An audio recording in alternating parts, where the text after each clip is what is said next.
Deny pa namin ni Sisi Bubay ang nasubo Batangas para pumalit sa trabaho ni Ate Criselda sa Central Azucarera, Don Pedro. Ang mga tubo na galing sa malalawak na tubuhan dito sa Nasugbu, Batangas ay dumidiretso na sa mga sugarcane grilling station at dire-diretso na sa boiling section para masimulan na ang paggawa ng asukal. Kasama natin si Oliver! Ang gwapo! Ay ko na naman! Iyak ka na naman anyway! Ano to? Ano to nasa likod, sir? Ito yung masina para ginagamit sa pagkat na para ma-extra. Okay, ibig sabihin ito pong mga umiikot-ikot na yan sa yung parang... Heel roller. Ano na? Heel roller. Heel roller! Ayan! So, Umiikot-ikot na yan. i-extract para to pink sugar. Yun yung trabaho natin ngayon, Sisi. Gagawa tayo ng asukal? Yes!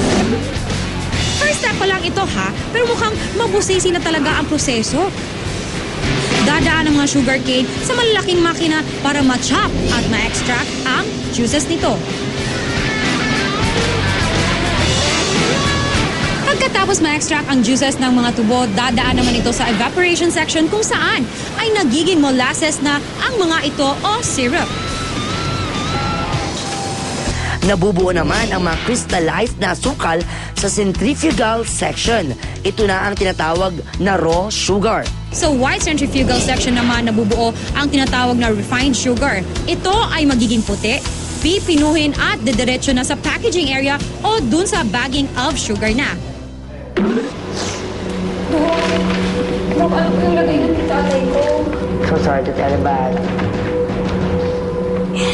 he didn't make it due to insistent public demand. Bakit no? Well, nakalagay dito na may sakit sa, saan to?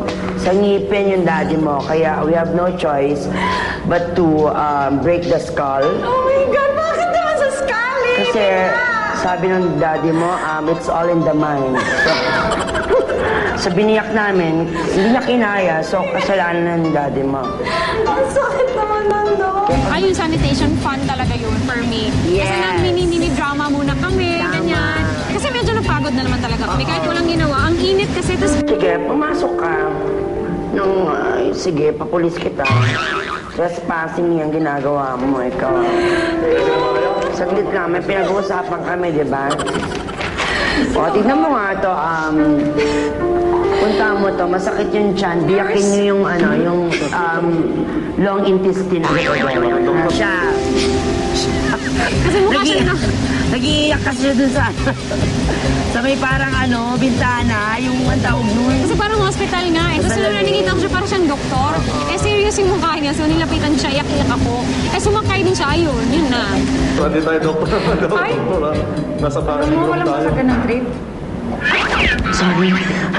Sorry. Sorry. Saan ba tayo ngayon? Babag tayo ng sugar. Ready na ba? Puro kalokohan na naman naisip namin dito. Hay nako, marami pang kalokohan marami pang fun and exciting challenges sa pagbabalik ng Day Off.